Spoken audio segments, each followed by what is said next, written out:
So, of the three abilities that I spoke about yesterday, saying I think these are really important and are going to set you up for success right now, being providing certainty in uncertainty, and essentially, again, to use Mel Litkowitz's term, being a super communicator, really sort of doubling down on relationships, and sort of focusing on the well-being and your emotional connection with your team and the organization that you're leading, and potential customers and suppliers and everybody as well, right? Which of those three am I focusing on the most to improve my leadership, and how am I doing so?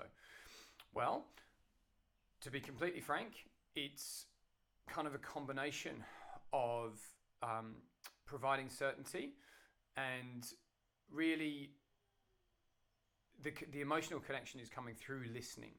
Okay, so when we talk about leadership at 4i and sort of how you go about developing it, we sort of divide it into three elements. It's capabilities, behaviors, and skills. Okay, so of those three, the capability that I have that I'm trying to develop is to listen much more than I talk, which doesn't necessarily come naturally, I must confess.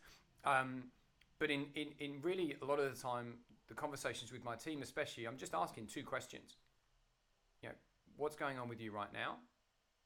And then listening to the response.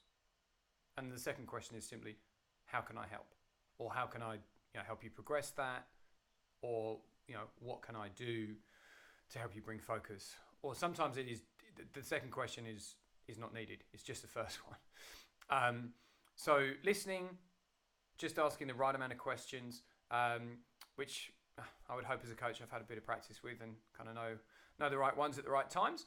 But then also providing certainty in this uncertainty.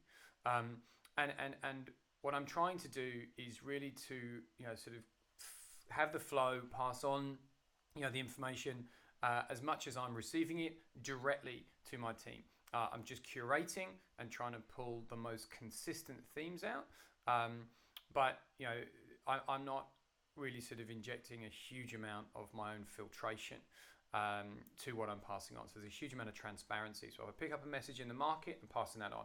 If I see something, sort of from a sort of a customer side, I'm passing that straight on. All of the insights that I get attending and hosting webinars, I'm passing that straight on.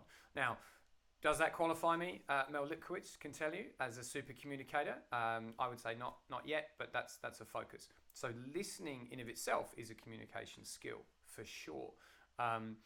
But I think it's also the way in which you curate and transmit information right now has to be extremely concise, has to be extremely clear, and it has to be very consistent. And in a webinar last week that Mel and I were co-hosting, that was the one prevalent thing that came out from the community that attended that event that they were appreciating from their leaders, that leaders were daily, at least daily, really just giving an update, whether that was sort of by Zoom live, by video like this, pre-recorded, the morning of, or a simple email. But every day, this is where we are, this is what's going on, and that seemed to really be sort of setting the whole organization up for success with enough certainty that they knew where they stood right now. And there'll be another update coming soon. So those two things, listening, communicating transparently, concisely and frequently. That's what I'm doing to improve my leadership right now. What are you focused on? I'll leave you with that.